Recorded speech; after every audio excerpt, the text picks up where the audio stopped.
ఏర్పేడు మండలంలో ఈ రోజు జరిగిన ఉచిత మెగా వైద్య శిబిరాన్ని రేణిగుంట శ్రీ బాలాజీ హాస్పిటల్స్ వారిచే ఏర్పేడు మండలం దుర్గిపేరు సూలునందు ఉచిత మెగా వైద్య శిబిరాన్ని నిర్వహించారు. ఈ కార్యక్రమానికి ముఖ్య అతిథులుగా సౌమ్యులు రాష్ట్ర అధికార ప్రతినిధి శ్రీరెడ్డి వారి గురువారెడ్డి ముఖ్య అతిథిగా విచ్చేశారు. వారు మాట్లాడుతూ బాలాజీ హాస్పిటల్స్ వారు ఉచిత వైద్య శిబిరం నిర్వహించడం హర్షించదగ్గ విషయమని, ఈ వైద్య శిబిరం ద్వారా అనేక మంది పేదలకు మంచి జరుగుతుందనే ఉద్దేశంతో నిర్వహించడం జరిగిందన్నారు.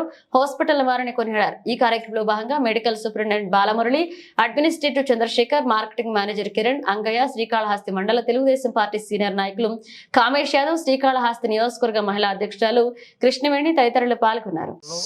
మరి ఆరోగ్య క్యాంపు శిబిరాన్ని వైద్య శిబిరాన్ని నిర్వహించడం హర్షించదగ్గ పరిణామం.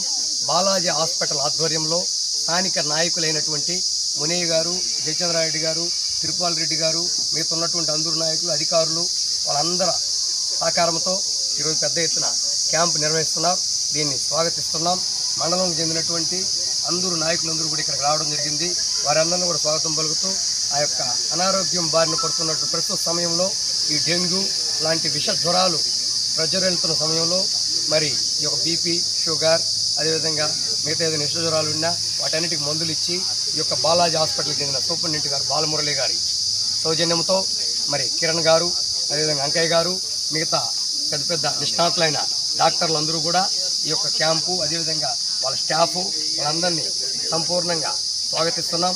మరి ఇటువంటి క్యాంపులు మా మండలంలో, మరి మన నియోజకవర్గంలో, ముఖ్యంగా వెనుకబడిన వర్గాలు, బడుగు బలిగిన ప్రాంతంలో పెడితే మంచిగా ప్రజలందరూ కూడా ఉపయోగకరంగా ఉంటుంది. ఈ ప్రభుత్వానికి కూడా ఆలోచన ఉండేది ఏంటంటే, ఈ ప్రభుత్వానికి కూడా చంద్రబాబు గారి నాయకత్వంలో మరి నూతన ప్రభుత్వం, కూటమి ప్రభుత్వం ఏర్పాటు కావడం జరిగింది.